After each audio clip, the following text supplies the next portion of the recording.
Hey class, welcome to week 3. We've still got most of our original cohort with us. I think that's a pretty good thing, so thanks for sticking around. I want to talk to you about something that's not due for a couple of weeks. It pops up in your discussion this week, uh, you know, in the syllabus telling you what's coming, and that is a book review. Now, when you open up the rubric and look at that, there are a list of 13 books. They call it supporting materials. But you have to pick a book from this list for your book review. And the book really needs to be in line with the topic that you're going to write about for this term. And remember, the topic guidelines are anything that happened after the ratification of the Constitution and before the Civil War. So it's a really wide gap of our history that you're allowed to look at for the book review. It's got to come from the list. The book should also appear in your final historiographical essay as one of the sources. So, got that part down. Now, the next part is this is a book review, not a book report.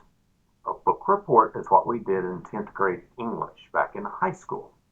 And a book report is a list of the characters in the book, an overview of the plot of the book. And you get to the end and go, I like this book. It was fun to read. Or I didn't like this book. I hated the way it ended.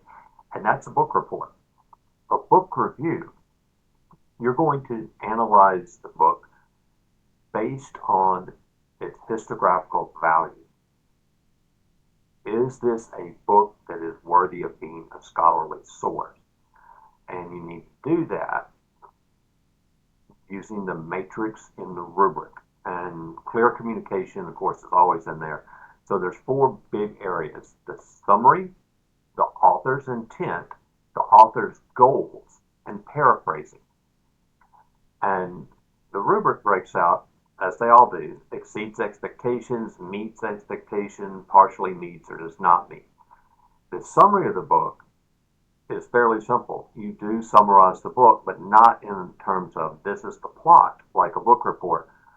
You summarize what the book was getting after, what are the key concepts in the book, what was the author really trying to say. That and that's how you would do that. For the author's intent, you're looking at the themes of the book and really showing a deep understanding of what the author was trying to do. To do that, you need to do more than read the book. Go to the Shapiro Library, go to the Library of Congress, any of a dozen other scholarly sites, find reviews of the book. You're looking for what other authors have said about what this author wrote to support that they met their intent or they didn't. And the author's goals, the next area on the rubric, include an analysis of the overall success or failure of the author. Now that you've told us what the author intended to do and what other historians pull from what they intended to do, how well did they do it? How well did they not do it? And that's where the reviews come in again. Other historians commenting in on the book are going to tell you how well the author did or they didn't. That needs to show up in your review. To get to that meets or exceeds expectations, you've got to have examples from the book and from other reviews of how well they did.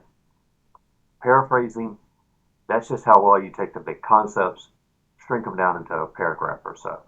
You've only got 3 to 5 double spaced pages to do this. So you're going to be really concise and really precise with your comments and the main points you're making. Okay?